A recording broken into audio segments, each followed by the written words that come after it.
Cordelia Urrueta. Empecé buscando de forma visual qué artista pues me llamaba más la atención. Me atrapó muchísimo su uso de color en la pintura. Yo empecé hace mucho tiempo con ondas como de textil, como dibujando cosas, como que la primera técnica que aprendí cuando era más pequeña fue bordar, ¿no?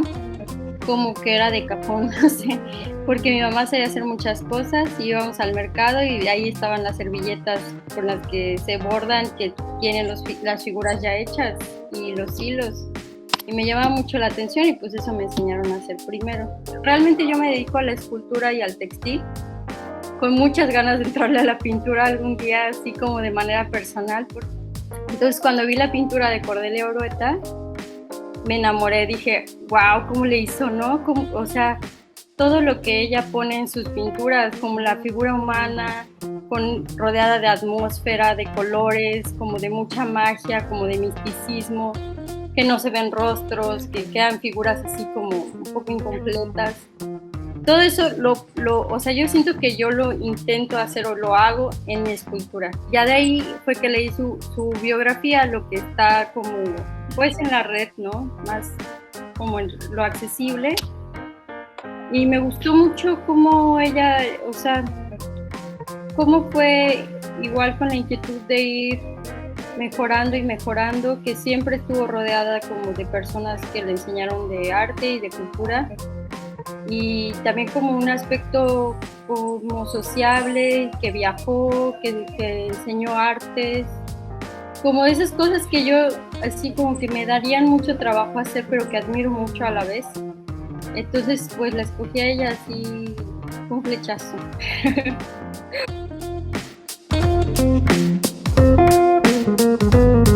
Yo soy fotógrafa. Escogí a Mireya Cueto. Fui a entrevistar a uno de sus mejores amigos de Mireya, que es Juan Luis Moctezuma. Este señor pues muy amablemente me abrió las puertas de su casa, platicamos y hasta me pudo prestar unos títeres para poder hacer este personaje. Y una de las cosas que me encanta, bueno, que me impactó, como me enganché mucho de esta mujer. Primero que nada es todo el mundo, como siempre me ha gustado las personas que pueden construir sus propios mundos muy alejado de la realidad, ¿no? Y Mireya lo logró a través de los títeres, a través del mundo guiñol, a través de construir tanto escenografías, pintar, bordar, costurar. También escribió guiones, escribió cuentos, escribió programas de radio, de televisión. Bueno, fue tremenda. Realmente es una artista muy completa en cuestión de que no hizo nada más en su vida que hacer lo que le apasionaba, ¿no?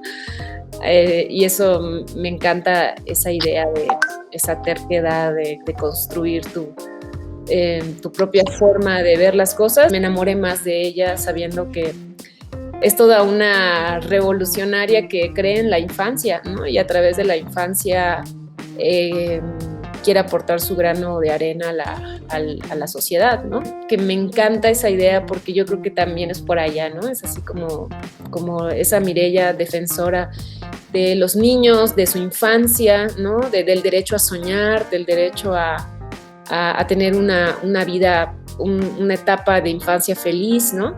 Y lo que yo hice fue construir el personaje de Mireya como un personaje igual infantil, tiene toques infantiles. Me quedó mucho esa idea, ¿no? del mundo infantil en el cual ella creía, ¿no? Yo traté de hacer un títere, pero de ella ya grande, con el cabello blanco, con los ojos grandes, aboratada de títeres, de juegos, de trompos, de un montón de cosas, ¿no? De las que yo pensaba. Para mí se me hace casi un altar el muñeco, más es como un altar inspirado en ella, en su persona, ¿no? Bueno, una de las cosas que me encanta saber es que gracias a ella también el Teatro Guiñol se formalizó en México, ¿no? Porque antes no era como algo serio, o sea, sí era algo serio, pero ella vino a escribir sobre el Teatro Guiñol, vino a sentar ciertas bases, y hasta el día de hoy esas bases, de hecho hay un festival que se llama Festival de Teatro de Mireya Cueto. Entonces, bueno, trascendió por todas las vías, ¿no? Entonces eso es admirable también.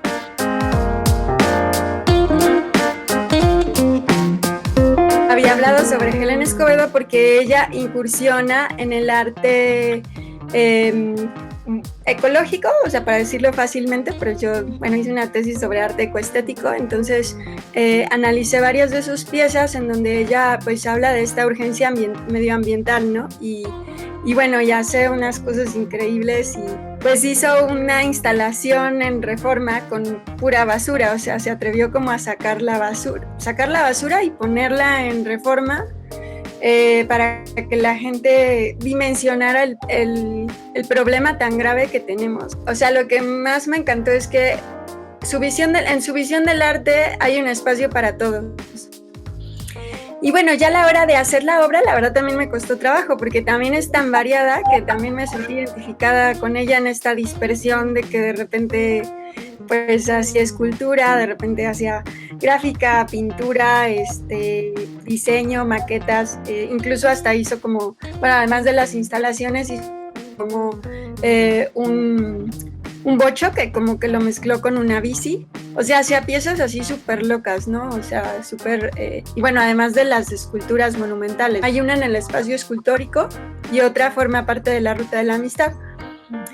Y bueno, además de que pues fue también directora del Museo de Arte Moderno, directora del Museo MUCA, del MUCA de la universidad, y pues hice unas monotipias gigantes, aunque no por ser abstractas o semifigurativas, pues dejé al lado lo conceptual, y pues sí, obviamente escogí elementos que han marcado mucho el lenguaje contemporáneo, como las sillas, como honrando un poco su trabajo en Finlandia, en donde ella hace una instalación de sillas en un bosque, y en otra retomo la escultura del espacio escultórico de la UNAM, que se titula Coatl, y pues juego con esa forma. Podría decir que, bueno, mi pieza es como mi intento de honrar a Helen, ¿no?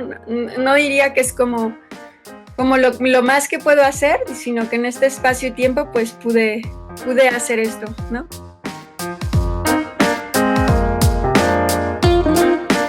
Di con Naomi Sigman, que en realidad ella es escultora.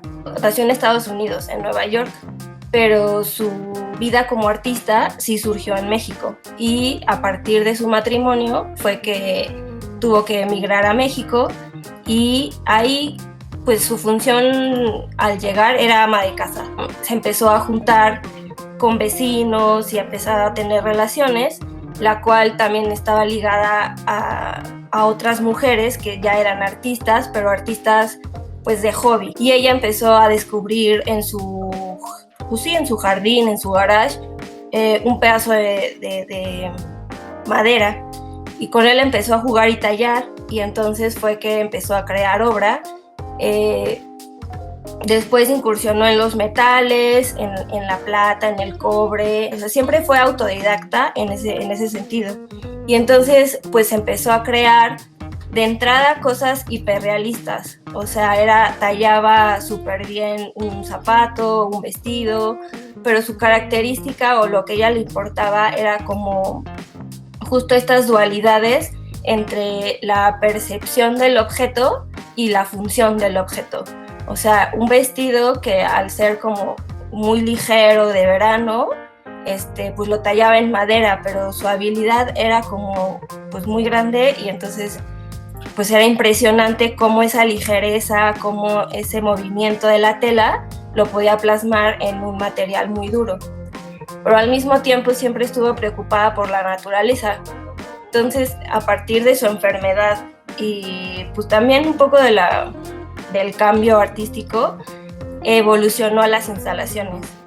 Entonces fue que ahora sus materiales eran botellas de plástico, corchos, pues materiales básicamente plásticos, resinas, pero con la idea de crear conciencia acerca de los recursos naturales. Soy artista visual, pero me enfoqué más en el grabado. Entonces, como grabadora, pues también tengo mucho contacto con la materia y sigo todo un proceso, ¿no?, creativo. Desde elegir el soporte, ¿no?, hasta ya la ejecución. Y entonces, por eso es que me identifiqué con ella, como con esta dualidad matérica y conceptual. Entonces, mis piezas van a ser 4 grabados. En esos 4 grabados, yo intento darle una salida, obviamente gráfica, pero como a las 3 dimensiones, porque hago pues hueco, pero no lo entinto. Entonces solo hago la impronta, que es esa huella profunda que deja el papel en el espacio. Y aparte tomo como base el cuerpo humano de mujeres, amas de casa, y juego con la psicogeografía, que la psicogeografía se basa en el estudio de la atmósfera en cuanto a los sentimientos y emociones. Elegí mujeres y amas de casa para seguir como con el estudio o con la base de Naomi Sigman, ¿no? Y esa es mi forma como de honrar el trabajo de Naomi Sigman, traduciéndolo a mi persona con estas 3 pues, principales cosas con las que juego, ¿no? La psicogeografía, la escultura o la gráfica, y la materia y la ausencia de materia.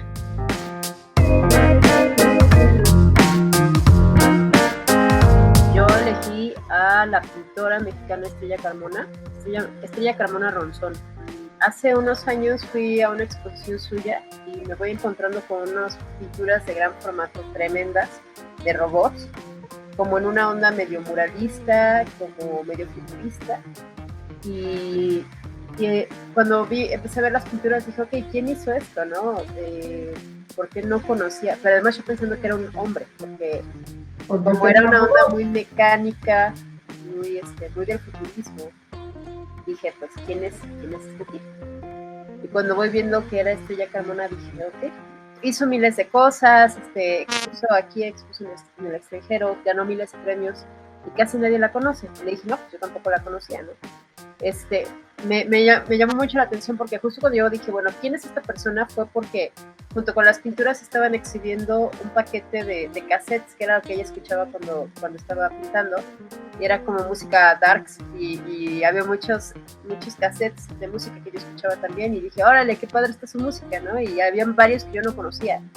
Estuve como rastreando personas que pudieran conocerla y demás, y encontré el contacto de su viudo, y entonces pues me puse en contacto con él, le pedí permiso para usar la obra, me dijo que sí.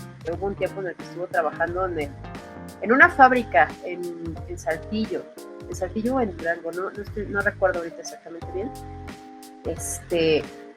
Y entonces ella le dieron como una parte de la fábrica para trabajar, y lo que seguía haciendo era pintar robots dentro de la fábrica, ¿no? Sí, aparte de eso, ella tenía como una maquinita para hacer impresiones caseras y salía a pegarlas a las calles. Entonces, mi idea al principio, cuando empezamos a trabajar sobre esto, era hacer impresiones de las pinturas de Estrella y salir a las calles y pegarlas en muros, ¿no?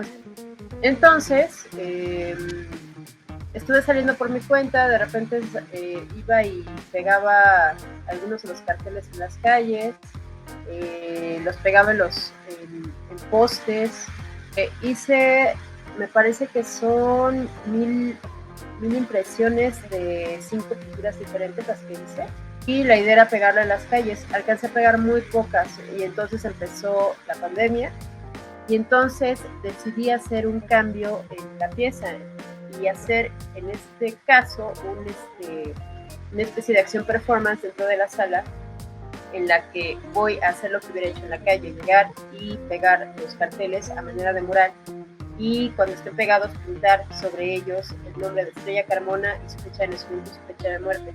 Todo esto mientras suena la música que ella escuchaba y yo voy a estar con uno de estos como overoles completos que son así como todos blancos, como a manera para que no se vea que soy yo, ¿no? Como una especie de anonimato, que el asunto sea, la importancia sea la obra de ella y manifestar, ¿no? Que ella estuvo, que vivió ese periodo de tiempo y que fue importante.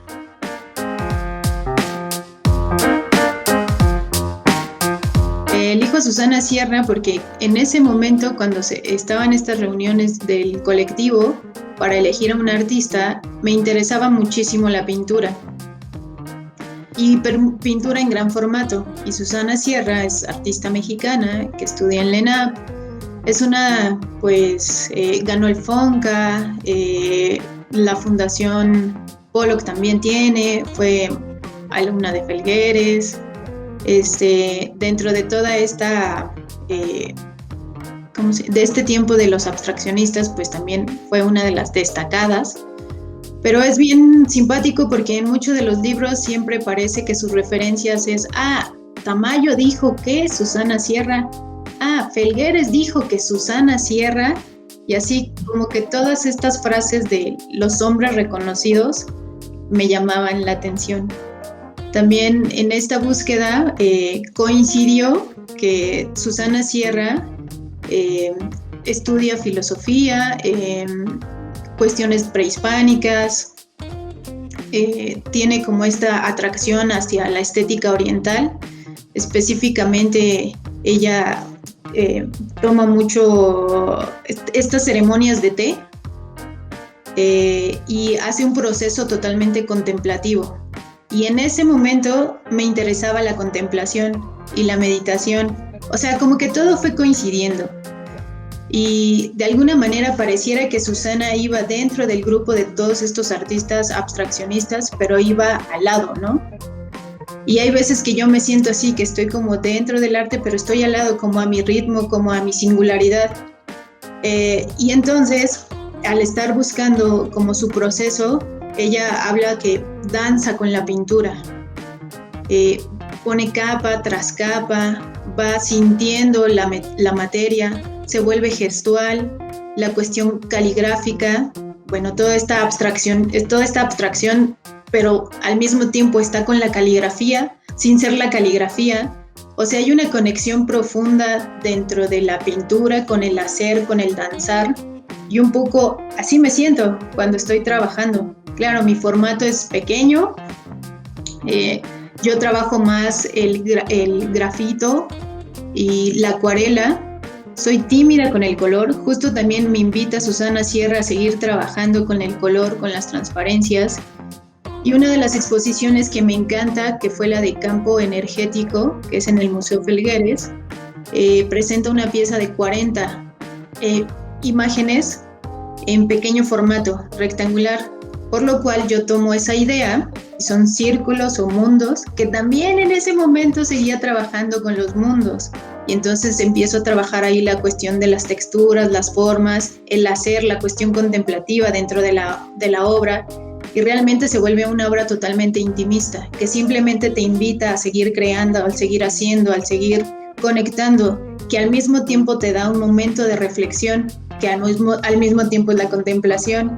Pero cuando ves una pieza también de Susana Sierra, te invita a contemplar la pieza, a tener un lenguaje, a un contacto directo. Raquel Tibol la conecta con la poesía. Entonces hace como toda esta conexión de poesía con pintura, y obviamente Raquel Tibol le da todo este aire de grandeza, como lo es Susana Sierra. Y por eso empieza como esa conexión, pero fue como fortuito el encuentro. Y ya creo que es una cuestión de identificación afortunada.